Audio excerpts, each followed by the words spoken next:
অন্তর্বর্তী সরকারকে এই দায়িত্ব নিতে হবে। নোরা পাগলার লাশ, যেটা ইয়ামে জাহেলিয়াত হয় না, এ বর্বর ঘটনা। কোন একজন বিধর্মীকে আগুন দিয়ে কবর থেকে উঠাইয়া জ্বালানো, এটা জাহেলি জামানায় হয় নাই। আমার দেশের এই ইহুদি যৌনতা, তৌহিদি জনতা না, এই ইহুদি যৌনতা গুলা, জনতাও না, এগুলো যৌনতা। এই নালায়েক গুলা আইয়ামে জাহেলিয়াতের হুমকিও তারা হার মানিয়েছে। কথা ঠিক কিনা বলেন?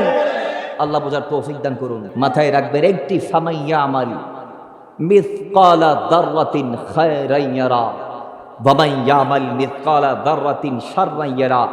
যারা পরিমাণ যদি মন্দ কাজ আপনি জমিনে করেন, সেটার জাযা আপনাকে ভোগ করতে হবে।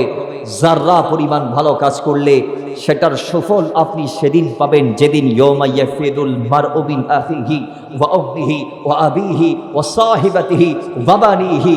যেদিন আপন মা সন্তানকে সন্তান বলে পরিচয় দিবে না, যেদিন আপন বাবা সন্তানকে সন্তান বলে পরিচয় দিবে না, যেদিন আপন স্ত্রী স্বামীকে স্বামী বলে পরিচয় দিবে না, যেদিন ভাই ভাইকে ভাই বলে পরিচয় দিবে না, যেদিন সন্তান মাকে বাবাকে মা বাবা বলে পরিচয় দিবে না, সেদিন আমার দয়াল নবী রাহমাতাল লিল আলামিন আপনার সঙ্গে থাকবে। সেদিন দয়াল নবীর সঙ্গ আপনি লাভ করবেন। আর সেদিন যদি আপনি আপনার চেহারাকে উজ্জ্বল করতে চান, নাজাত যদি পাইতে চান, হাসি আর খুশিতে যদি থাকতে চান, তাহলে দয়াল নবীর গোলামি করতে হবে দুনিয়াতে। কথা বলেন ঠিক না ঠিক?